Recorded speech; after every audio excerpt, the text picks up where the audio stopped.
It's just about 2 minutes to the top of the hour and you're watching NTV Tonight. We're glad to have you, and we have a number of stories making headlines across the country and even beyond. So here's some of our top stories tonight. Tonight, a family's misery and the mystery of a missing ex-journalist found dead. I'm encouraging the investigators in this matter to really go into the details of all circumstances surrounding her, and what is most important is the phone data. Who killed NLC staff Jennifer Wambua? Family urges quick investigations.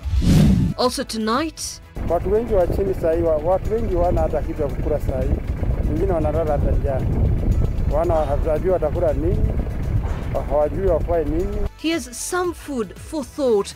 At least 280,000 Kenyans are facing starvation as the number of the food insecure hits 1.4 million. Plus, Wiper Party's hopes in the Machakos senatorial race dealt a blow. There are question marks over its candidates' academic credentials. We don't need another by-election because the law was not followed. And the economy is out of a recession, but barely riding out the rough COVID wave. 1.7 million jobs lost in one quarter is unprecedented in Kenya's history. Have government interventions to cushion the economy reached you? 12 months a pandemic series continues tonight.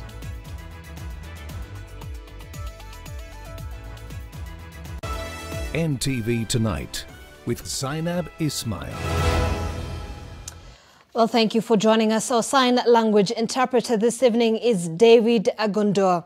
Now, the International Court of Justice has denied Kenya's request to address it before the start of the maritime border case with Somalia. Kenya had wanted the court to grant it 30 minutes to address the judges on why it will not participate in the case.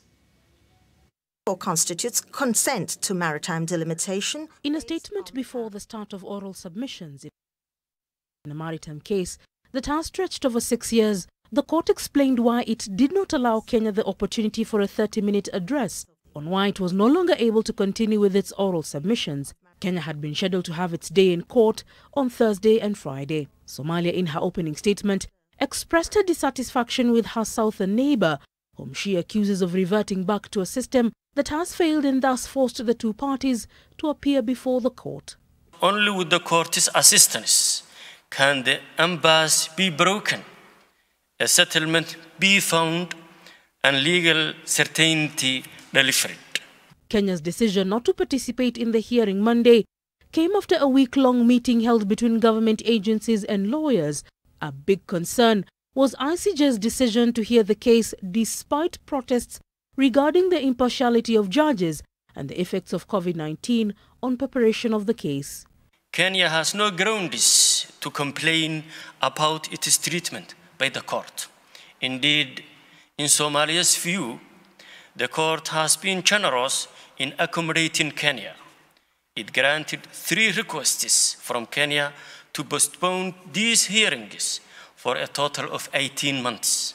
In her letter on March 11th, Kenya had insisted that the key issues that it had raised before were yet to be dealt with by the court.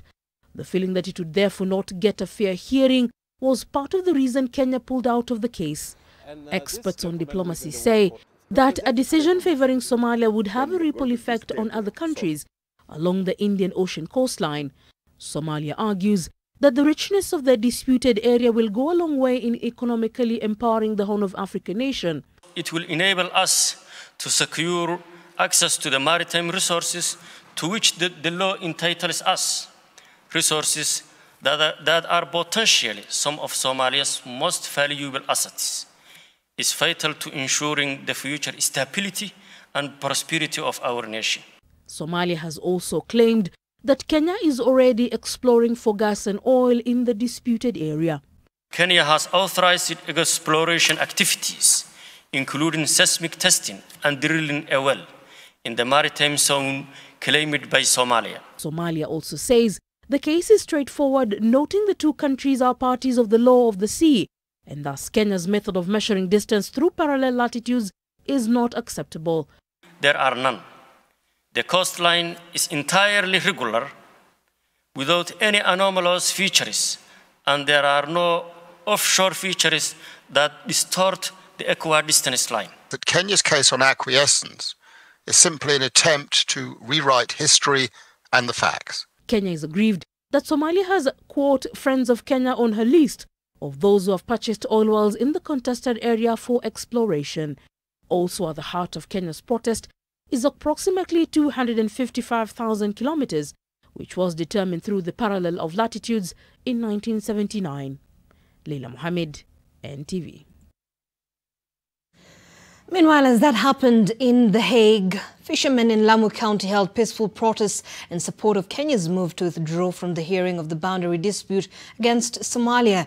The fishermen are appealing to the International Court of Justice to temporarily suspend the hearings until all the interested parties are involved. Kevin Mutai with more. While carrying placards printed Save Lamu Waters, fishermen operating in Lamu Island demonstrated over what they termed as illegal proceedings going on at the International Court of Justice in The Hague. They claim that the border dispute between Kenya and Somalia has disrupted fishing activities in Kiunga, an area which they say is rich in fish. Any effort to block our people from fishing in this area will be a direct effort to subject them to poverty, unemployment, hunger, and will interfere with their fundamental human rights. The fishermen are now appealing to leaders from both states to iron out the differences and prioritize the interests of their citizens who depend on the disputed border for their livelihoods. Wameangalia gesi na oil, lakini hawakufikiria ile area ambayo kuna walalahoi, ambapo ni wavuvi wa Lamu County mzima kutoka Lamu mpaka kuingia Kiunga. Zile sehemu ndo watu wanaangalia maisha yao. Kuna ubaguzi wa kuwa lazima kwanza serikali itushirikishe, waje hapa chini watuelimishe, waweze fahamu ile mipaka na waweze fahamu zile rasilimali ambazo sisi tunapata katika yale maeneo. Baadaye sasa ndo waweze kuweka maamuzi yoyote. They lauded Kenya's move to withdraw from the hearings, at the same time calling upon the government to seek the interventions of the African Union to resolve the matter.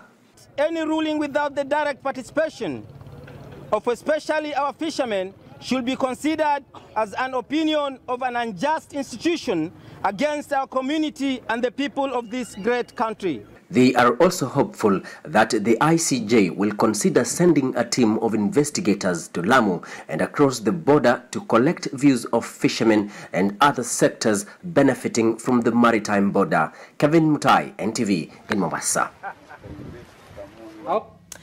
Now, the body of a senior National Lands Commission officer who had been missing since Friday, the 12th of March, has been found. Jennifer Wambua's body was found full of injuries in Gong Forest by a herdsman who later informed authorities.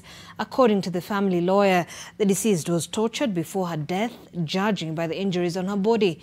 Wambua was a key state witness in an ongoing graft case involving certain influential figures in the country. Family and friends of the late Jennifer Wambua gathered at the Nairobi City mortuary, shocked by the series of unfortunate events that left her dead. It is reported that Jennifer had left for work accompanied by her husband on Friday, 12th March. Later that morning, Jennifer headed back to where they had parked their car, and that was the last time she was seen. Her husband, Joseph Komu, filed a missing person report at the Capitol Hill police station and continued to search for his wife.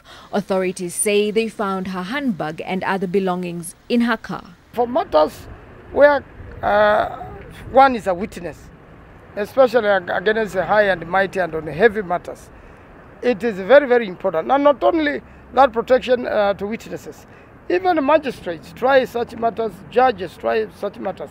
Their security should be really key. About 2 weeks ago, the deceased was involved in an accident between Chumvi and Machakos town and suffered minor injuries. I'm encouraging the investigators in this matter to really go into the details of all circumstances surrounding her. And what is most important is the phone data. The phone data will show what phones were near her at the time of capture. Jennifer Wambua was a key state witness in a graft case involving influential figures in the country and was set to testify on Tuesday, 16th March 2021. Her lawyer says she appeared to have been tortured before her death. In between, as we were preparing for these interviews, we interacted quite well that week. I did not see anything amiss, nor did she share any concerns about her life. And indeed, I had no idea at all that she was a witness in a case. The body of the deceased has been moved to Montezuma Funeral Home. Helen Aura, NTV. We certainly hope for justice for the late and condolences to her family. Now, police in Buruburu have been allowed to detain a 22-year-old domestic worker who allegedly stabbed two of her former employer's children before fleeing. Gladys Naliaka Nalianya was arraigned on Monday before the Makadara Chief Magistrate Emilio Minde, but did not take a plea after police sought more days to detain her pending investigations. Minde ordered that the nanny be detained for 5 days to enable detectives from the Children's Rights Protection Unit of the DCI to complete investigations. Nalianya is accused of sneaking into her former boss's house in Donholm and attacked the children with a panga. Nalianya was arrested in Eldoret. She will be produced in court on the 22nd of March for formal charging.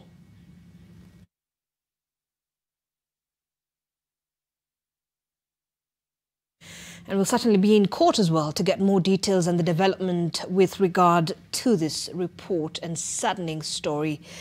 The Machakos senatorial by-election slated for Thursday this week may be suspended if an application lodged in court by Chama cha Uzalendo is successful. The political party wants the election put on hold until a case it has filed challenging the inclusion of Wiper's Agnes Kavindu Muthama over her academic qualifications is heard and determined. CCU Secretary General Philip Sadja says they have credible information that Kavindu does not possess a primary school nor a secondary school certificate to qualify as a candidate. NTV's senior political affairs reporter Kennedy Mureithi looks at the impact of such a decision 2 days to the election. With the official campaign period now behind them, the candidates are finalizing their strategies to secure victory on Thursday. But for Agnes Kavindu Muthama, there is one more hurdle to contend with in court before the voters in Machakos County can rule on her case at the ballot. The Chama cha Uzalendo party has moved to court to block her candidacy on grounds of her academic qualifications. The party's Secretary General Felipe Sajo wants the court to authenticate whether she holds a primary or secondary school certificate. When the law says that somebody must have a post-secondary education document and an individual or an aspirant comes forward, an institution which is very independent, like an IBC, approves the same and assumes that it is not important to follow the law, then as citizens or as a political party, we feel that is a dangerous way to go. In a petition certified as urgent by the Machakos court, Sajo also says the Independent Electoral and Boundaries Commission disregarded their cries when they wrote a formal letter last week saying they have credible information that casts doubt on her academic qualifications. Because we have looked in the papers, we have discussed with my lawyers, and we are confident that this matter is going to go our way. The law requiring a candidate to have academic qualifications was suspended for the 2017 elections. CCU argues that the law has not been revisited since the 2017 election lapsed, and it was automatic that the election law of 2011, seeking one to have post-secondary qualification, would kick in. Nina makaratasi yote ya kuniwezesha kuwa seneta wa taifa letu la Kenya. Na kwa hivyo hizi ni siasa tu, kwa sababu hao wanaume wameangalia, wameona mama anakuja na wengine wanaogopa isiingie pale. The Wiper party reads mischief in the move by CCU, especially at a time it withdrew its candidate for the Thursday election and resolved to support Maendeleo Chapchap's Mutua Katuku. Some Wiper Party luminaries also want Transport Chief Administrative Secretary Wavinya Ndeti, who is associated with the CCU, to rein in on her members if she is sincere about the cooperation agreement signed between the two parties. Kennedy Muredi, NTV. Well, a little away from politics, approximately 1.4 million Kenyans are suffering from acute food insecurity, up from 739,000 people that were reported in 2020 during the long-range assessment. In the latest assessment, the Kenya Food Security Steering Group says the number is likely to hit 2 million by May as drought makes life tough in the arid areas. Ruth Sarmoi has the details. The assessment, which was conducted within 23 counties in the arid and semi-arid areas, indicated that 238,000 people from Mandera, Wajir, Garissa, Tana River, Marsabit, Samburu, Turkana and Isiolo were at the emergency stage and in need of food intervention. The increase in number has been attributed to the reduced amount of short rainfall. Similarly, the locust outbreak that affected 24 counties attributed to food shortages. Kulingana na venye kunaendelea, maisha yanaendelea kuwa magumu. Tukiangalia saa hizi napata 50 bob. Hiyo inilishi, hainivishi, lakini corona venye ilikuja saa hii tena imeharibu maneno zaidi. COVID-19, on the other hand, reversed the strides that were made in the fight against acute malnutrition due to reduced supplies of nutrition commodities brought about by the lockdowns and restricted imports. The National Cereals and Produce Board are, however, waiting on the government to approve 4 billion shillings in their budget to purchase maize for the strategic food reserve. Currently, what we are buying is for the commercial. We are waiting in a short while the government will allocate money from the budget to buy food for the NFR division. So far, NCPB has purchased 650,000 bags of maize from farmers, even as the government predicts that the situation of food insecurity will deteriorate during the March to May long rain season, with about 2 million people being affected. Watu wengi wana hata kitu ya kukula saa hii, wengine wanalala hata njaa. Wana hawajui watakula nini, hawajui wafanye nini. Some of the proposed interventions from the report include allocation of funds from the national and county governments to mitigate food insecurity between March and August 2021. In the agriculture sector, at least 6 billion is required for farm inputs, pest control and irrigation in the affected counties. 7.6 billion shillings is required to cover livestock farmers, while 3.5 billion is needed to foster peace and security. Ruth Sarmoi, NTV. It is the situation in the country, but also beyond our borders. Ugandan opposition leader Robert Kyagulanyi, also known as Bobi Wine, has been arrested yet again, this time while leading a peaceful demonstration demanding for the release of hundreds of his supporters who went missing after they were arrested during and after the January 14th election. Kyagulanyi alleges the arrested supporters were kidnapped and tortured by the state. The arrest happened just hours after President Yoweri Museveni warned Kyagulanyi and his National Unity Platform against causing chaos ahead of his swearing ceremony in May. It all started at around midday when former presidential candidate Robert Kyagulanyi showed up in the Kampala Central Business District, working in the company of several members of parliament elect from the National Unity Platform party. This caused some excitement in the city, also attracting police attention. By the time Kyagulanyi reached the Constitutional Square, the people around the place were chanting his name.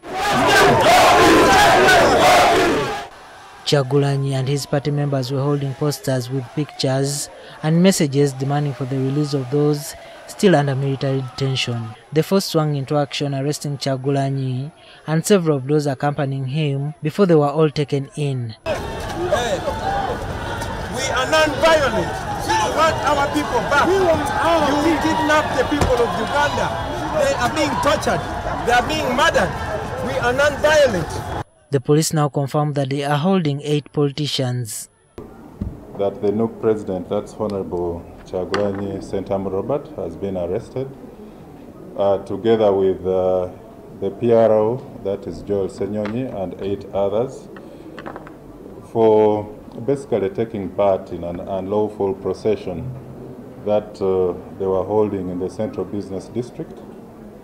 So they were picked from around Mapera House, and as we talk, they are recording their statements. After recording their statements, we shall get to see what is the next course of action. The move comes a few days after Kyagulanyi announced that they would now resort to public protests to ensure that all National Unity Platform members and leaders, a matter that the police said they would not allow. Hours after his arrest, Kyagulanyi was released and escorted back to his home in Magere, Wakiso district by security. The army has now joined in patrolling the city to ensure no more protests are reported. In the meantime, business is back to normal. Juma Kiria, NTV. All right, thanks Juma for that report from Uganda. Time for a short break, but stay with us, we still have more lined up for you.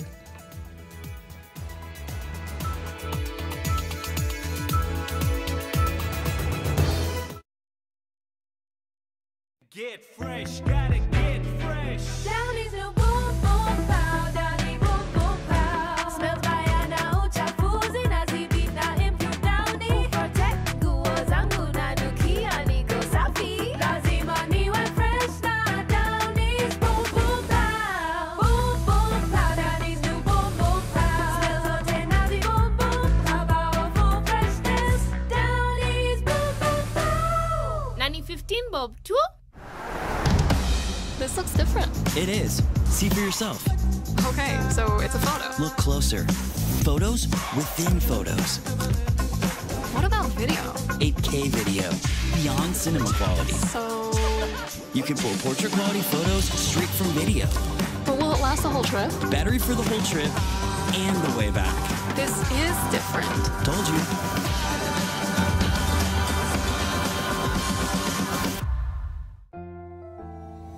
At the first sign of pain, you need a solution that you can trust to provide effective relief and is gentle on the stomach. Try Panadol Advance for relief from headaches, body aches, and fever. With Panadol's Optizorb formula, the tablet gently breaks down in the stomach, quickly absorbs, and starts providing pain relief in 15 minutes. For fast and effective pain relief that you can trust, try Panadol Advance. This has been Medifax for Panadol. What is family? Family is a solid foundation to build on and a strong pillar to lean on. It is believing in each one of us for the betterment of all of us. Family is working together today to win together tomorrow.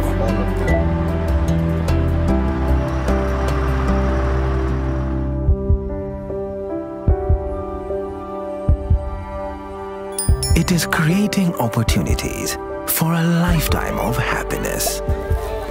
It is knowing we are valued, respected, understood, and most of all, supported. The future is bright because you can always bank on family. Family Bank, with you for life. For a better tomorrow, don't forget to do the 1, 2, 3 with Colgate every night.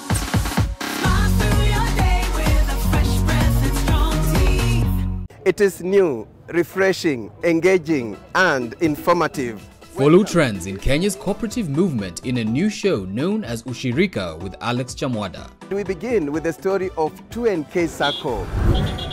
Our members' livelihood has truly improved. They are able to save, access loans. This was a game changer. We will bring you case studies from across Kenya in various sectors. We take care of the banking needs of all the cooperatives in Kenya. Ushirika, every Tuesday at 6:45 p.m. on NTV. Buy a value-added plot of land at the Garden of Joy off Kangundo Road, deposit 700,000 and get 16K and your Istanbuzi is sorted. Call us on 0790 300 300.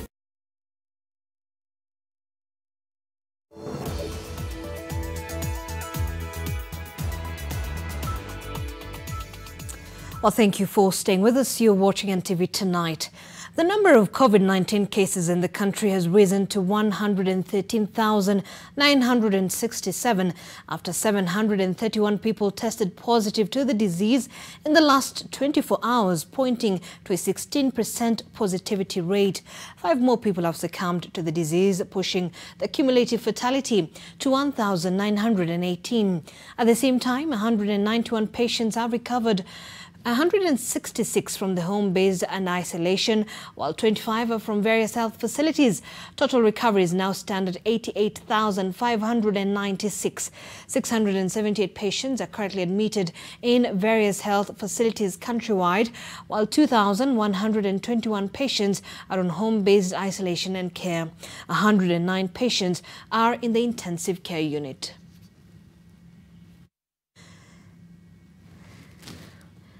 And the outbreak of COVID-19 and the ensuing adverse effects on the economy necessitated intervention by the government in a bid to steer the economy into a soft landing.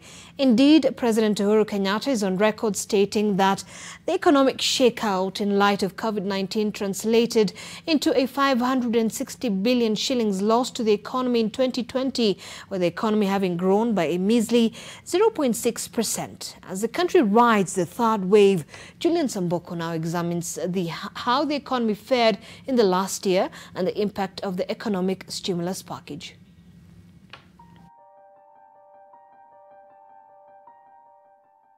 82% of Kenya's reported cases of COVID-19 have been in respect of residents of the Nairobi metropolitan area, and B, that 14% of Kenya's reported cases of COVID-19 have been in respect of residents of Kilifi, Kwale, and Mombasa. The Cabinet Secretary for Health has further declared the Nairobi metropolitan area and the counties of Kilifi, Kwale, and Mombasa as COVID-19 infected areas.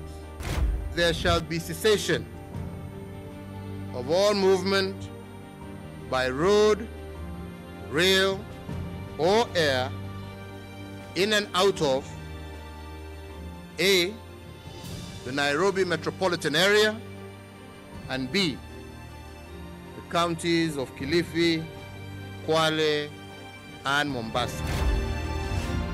This April 6, 2020 directive from President Uhuru Kenyatta marked the beginning of measures towards restriction of movement in a bid to place the lead on the first spreading COVID-19 disease in Kenya.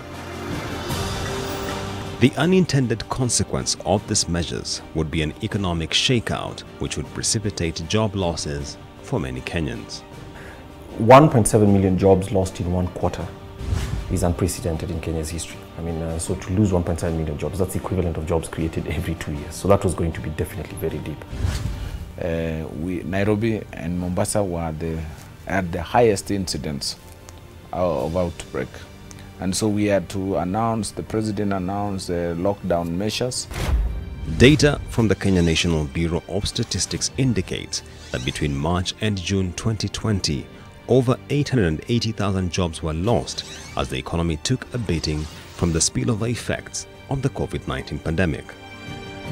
The worst affected by this shakeout were persons aged between 20 years and 29 years, where the unemployment rate surged to 22.25%, up from 10.1% just 3 months earlier. But it wasn't just individuals who were adversely hit by the pandemic. Businesses also suffered a massive hit, with many requiring moratoria from banks on honoring loan obligations. By the close of 2020, more than half of Kenya's banking sector loan book had been restructured. The regulator came in very strongly to support the banks to be able to support the economy during the difficult times of the COVID-19. So some of the prudential guidelines, for example, are relaxed to enable banks to be able to extend accommodation to their borrowers. No wonder banks have been able to restructure almost 50% of the total portfolio. Faced with the labor market hemorrhaging jobs in the hundreds of thousands and businesses struggling to stay afloat, the government had to step in and attempt to steer the economy into a soft landing. The state activated a cash transfer program disbursing the National Treasury indicates 250 million shillings every week to the emerging class of vulnerable Kenyans. But how were the persons among this emerging class of vulnerables to be identified? You know, following the outbreak of COVID, we had our normal social program called Inua Jamii, which is budgeted.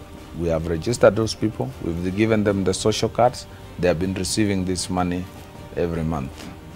Now, following COVID, we now had to deal with new vulnerables. And so one of the conditions were you are not a pensioner and you are not benefiting from Inua Jamii. According to the Ministry of Labour and Social Protection, a total of 9.3 billion shillings was disbursed under 3 phases of the COVID-19 cash transfers program. The amount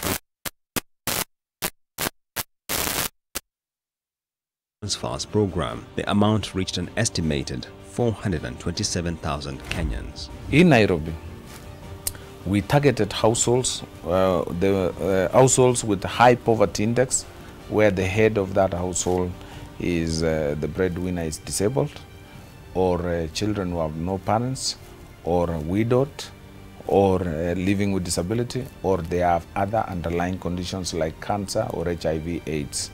The phase 1 was a transfer of 1.3 billion, and the phase 2 was 2.4 billion, and phase 3 was 5.6 billion, which covered the entire country. So in terms of breakdown, the phase 1, that is the 4 lockdown counties, we had 85,300 people in various households targeted. Phase 2, we had 180,800 beneficiaries in 17 counties, and the phase 3 was 26 remaining counties, which we targeted 161,312 people. To address the cash flow constraints exacerbated by the COVID-19 pandemic, the government would also step up efforts to disburse the backlog of value-added tax refunds owed to companies. By the close of June 2020, a total of 10 billion shillings in VAT arrears had been settled. Sometime around May 2020, the government released about 10 billion towards this VAT refund. And by June, this whole amount was paid out.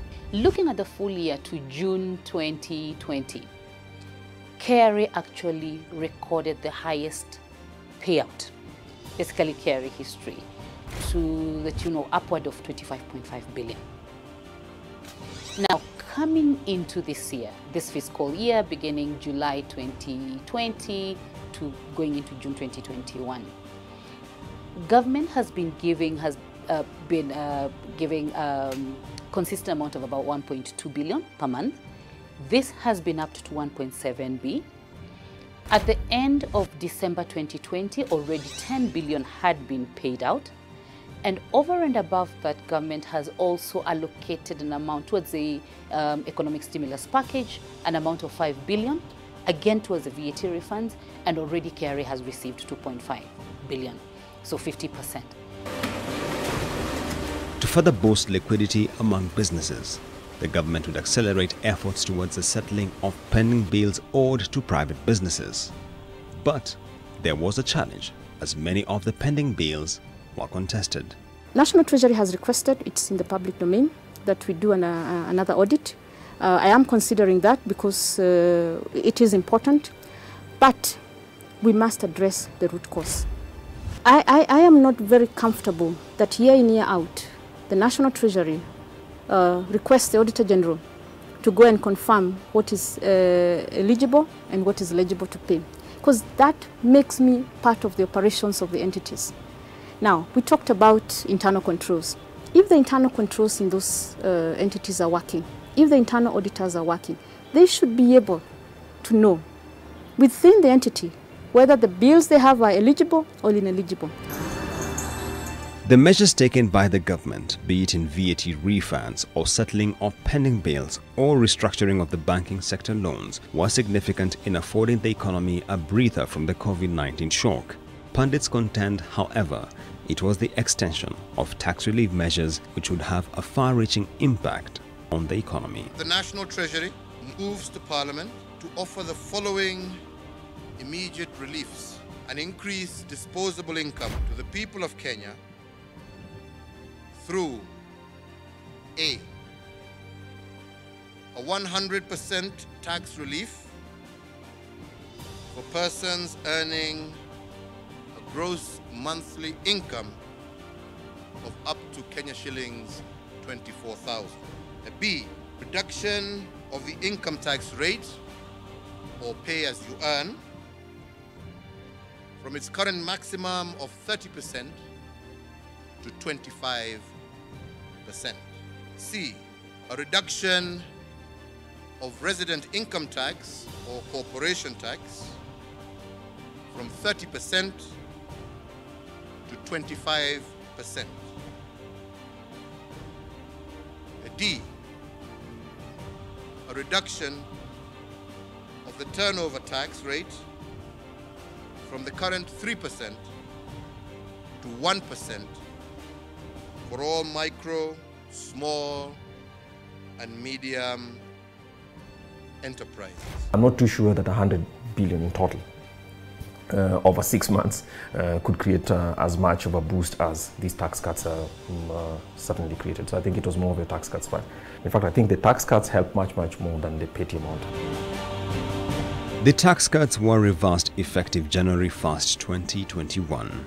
What's more, the government went ahead and introduced new taxes, the minimum tax and the digital services tax, as well as revising the tax bands. Opinion remains divided as to whether the government made the right call through this move. Of course, if you're in that lowest band of personal income tax and you experience that tax relief, it's extremely helpful. But Kenya's poorest households don't earn enough to be paying that personal income tax, so they didn't experience any direct relief from that measure. And on the flip side, of course, it's expensive to government to lose out on that tax revenue. We do actually think it's appropriate that as soon as the economy is recovered sufficiently to be able to reabsorb some of those revenues flowing back to government, we do think it's appropriate that government essentially normalize taxes back to what they were pre-crisis. Certainly withdrawn prematurely. Certainly withdrawn prematurely. In fact, in my view, those tax cuts gave the impression that, gave the opportunity for businesses to breathe, people, because of the shocks, to support many more, because in Kenya one wage supports many more people than in other places. So actually it was the multiplier in my view, as opposed to the physical spending part. It was withdrawn too early. I think in 6 months, just like its effects were, and not just withdrawn. This is the wicked part about government. It actually played a trick by bringing in even more taxes, just as recovery was taking place.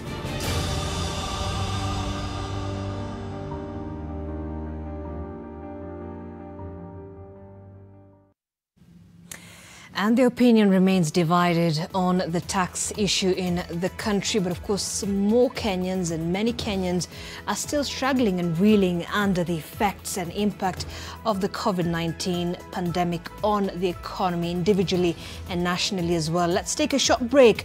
We'll be back.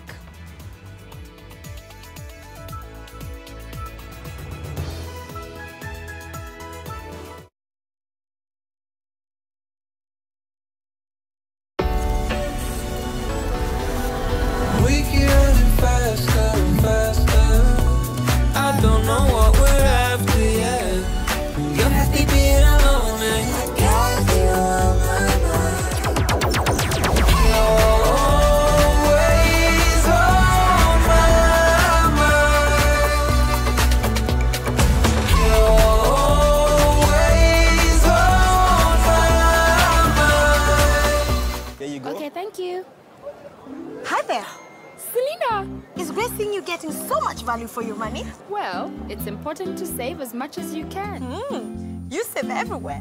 Except for here. This is where you're throwing money down the drain. How? On these cleaning products. Impossible. Harpic 10X. While other cleaners flow away, Harpic 10X's viscous formula in only one round of application gives you sparkling, clean toilet. Harpic, 10 times better cleaning than other cleaning products. And great savings too. With the Stay Soft refill, saving money is as easy as snip, pour, mix with water, and shake.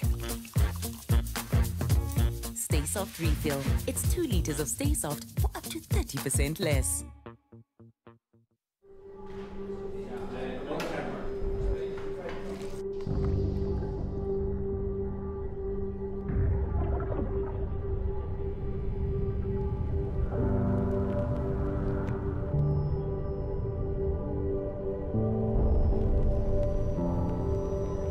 Beat sensitivity pain fast with Sensodyne Rapid Action for clinically proven relief in 60 seconds.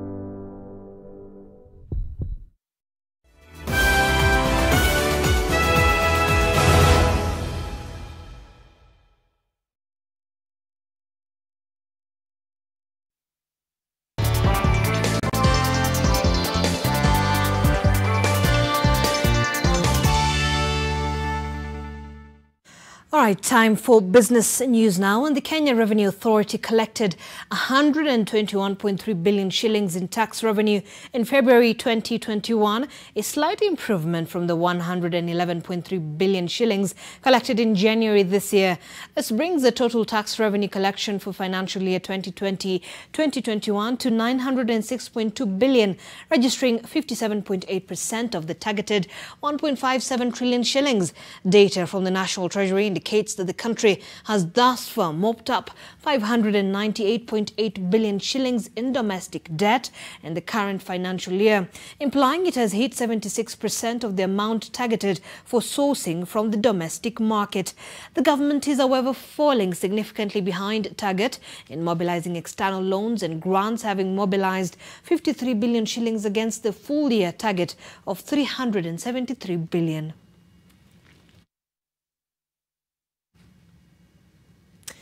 And the Competition Authority of Kenya is warning Kenyans that some of the companies claiming their products are 100% biodegradable are dishonest.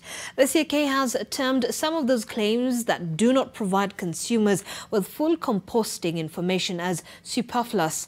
Boniface Committee, the manager for consumer protection at the CAK, says the lack of global harmonization of labels depicting various environmental claims adds to the confusion of the quest by companies to declare their products as 100% biodegradable. Today is World Consumer Rights Day, and the theme for this year is tackling misleading environmental claims on plastic products. And a section of digital taxi drivers have given digital taxi companies 14 days to address a number of issues raised by the driver community, failure to which they would boycott their services. Among the issues the drivers want addressed are the price wars between taxi companies, including Uber, Bolt and Little Cub, which they say has driven down their earnings at a time when the cost of living continues to rise, rendering the business unsustainable. This is not the first time digital drivers in Kenya have threatened or went for their demands, which also include a review of commissions earned by the taxi applications and a recognition of taxi drivers as workers who qualify for social security benefits.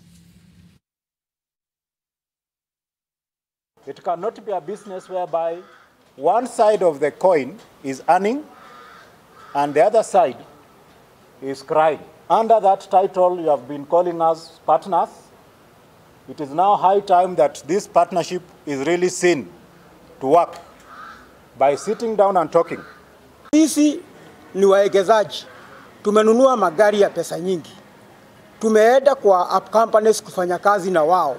Wao ndio wanaseti bei. Sasa kama watu wa matatu leo wakisema sisi tunaongeza bei, hawafai kukuja hapa kukwambia ati wanaongeza bei. Wataongeza tu bei.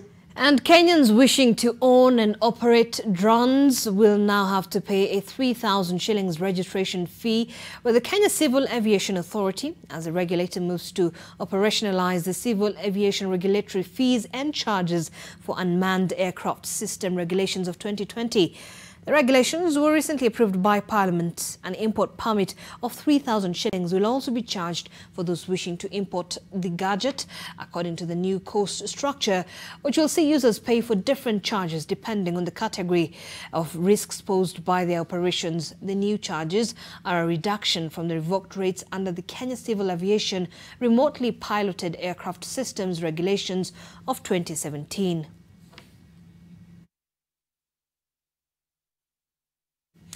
All right, and time to take a short break from the business news. We still have more. Stay with us.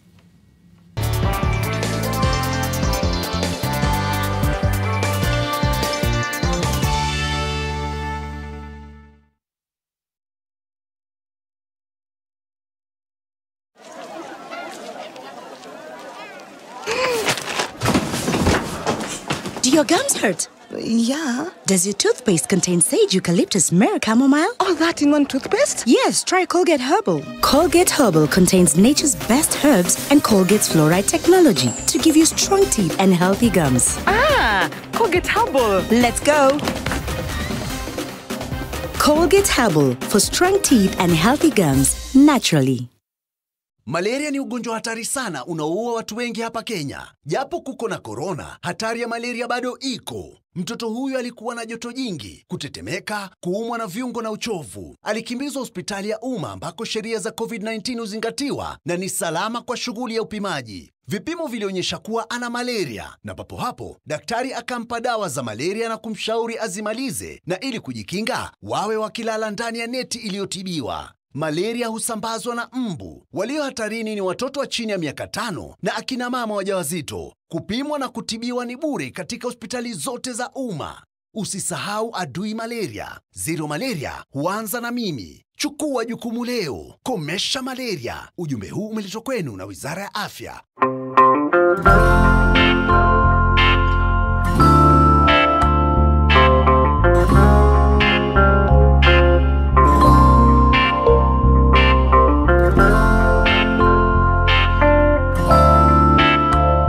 Breaking news from Molfix. Let's see what they're developing right now. That is just for me. It really feels very comfy. Molfix pants with anatomic fit technology. New Molfix pants, an invention from babies for babies. You should also try Molfix. Standing tall at the heart of Tattoo City lies Lifestyle Heights, a prestigious property in a prime area offering you spacious 2- and 3-bedroom and 3-bedroom plus DSQ apartments. With state-of-the-art amenities, Lifestyle Heights offers you constant water supply, round-the-clock security, green and open spaces such as the pergolas and kids play area, lifts, among many other amenities. Contact us and come see us for an amazing open day on the 27th and 28th of March. It is new, refreshing, engaging and informative. Follow trends in Kenya's cooperative movement in a new show known as Ushirika with Alex Chamwada. We begin with the story of 2NK Sacco. Our members' livelihood has truly improved. They are able to save, access loans. This was a game changer. We will bring you case studies from across Kenya in various sectors. We take care of the banking needs of all the cooperatives in Kenya. Ushirika, every Tuesday at 6:45 p.m. on NTV. Buy a value-added plot of land at the Garden of Joy off Kangundo Road, deposit 700,000 and get 16K and your Istanbuzi is sorted. Call us on 0790 300 300.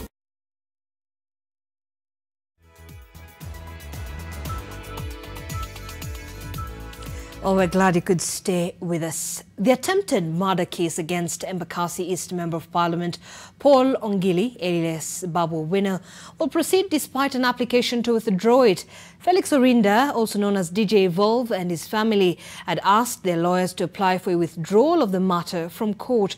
But the court said there has been no evidence of what Babu had offered to DJ Evolve and his family in pursuing restorative justice. Been more than a year since Felix Orinda, alias DJ Evolve, was shot in a near-fatal incident.